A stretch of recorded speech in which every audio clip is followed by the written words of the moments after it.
बिहार विधानसभा चुनाव अपने रोमांचक मोड़ पर है। दूसरे चरण की लड़ाई में एनडीए और महागठबंधन दोनों अंतिम बार नहीं स्वीकार हार के संकल्प के साथ मैदान में उतर चुके हैं। इस चरण की परीक्षा असल में शाहाबाद, मगध और सीमांचल की सीटों पर हो रही है, क्योंकि इन्हीं तीन इलाकों के नतीजे तय करेंगे कि बिहार की गद्दी किसके पास जाएगी। शाहाबाद की बात करें तो यहाँ एनडीए पिछली बार पूरी तरह पिछड़ गया था। भोजपुर, रोहतास, कैमूर और बक्सर जिलों की 22 सीटों में से एनडीए को सिर्फ 2 सीटें मिली थी, जबकि महागठबंधन ने बाकी 20 पर कब्जा जमाया था।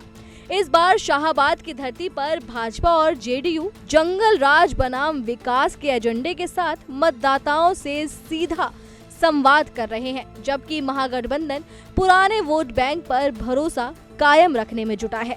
इसी तरह मगध क्षेत्र में भी एनडीए को 2020 में करारी हार झेलनी पड़ी थी। यहाँ गया, अरवल, जहानाबाद और औरंगाबाद की 26 सीटों में से उसे सिर्फ 5 पर ही बढ़त मिली थी। बाकी 21 सीटों पर आरजेडी ने मजबूत पकड़ दिखाते हुए यह इलाका अपने पक्ष में कर लिया था।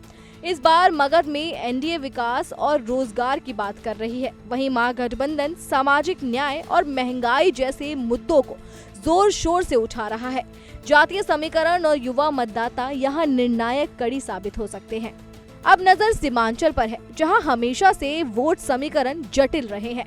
पूर्णिया, कटिहार, अररिया और किशनगंज की 20 सीटों में एनडीए फिलहाल सिर्फ 12 पर काबिज है, जबकि किशनगंज में उसका खाता तक नहीं खुला। एनडीए यहां घुसपैठ और क्षेत्रीय विकास को केंद्र में रखकर प्रचार कर रही है। वहीं महागठबंधन इस इलाके में पहचान और संतुलन की राजनीति से वोटरों को जोड़ने की कोशिश में है। सीमांचल का यह बैलेंस इस बार पूरे बिहार के चुनावी गणित को बदल सकता है। तीनों क्षेत्रों में एनडीए की रणनीति स्पष्ट है। जितनी अधिक सीटें इन इलाकों से मिलेंगी, सत्ता तक पहुंचने का रास्ता उतना ही आसान होगा। दूसरी तरफ महागठबंधन अपने पुराने प्रदर्शन को दोहराने के लक्ष्य के साथ मैदान में डटा है।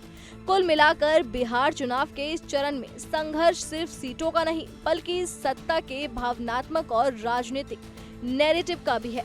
कह सकते हैं कि बिहार की कुर्सी तक पहुंचने का रास्ता शाहाबाद, मगध और सीमांचल के वोटों के बीच से होकर ही गुजरता है।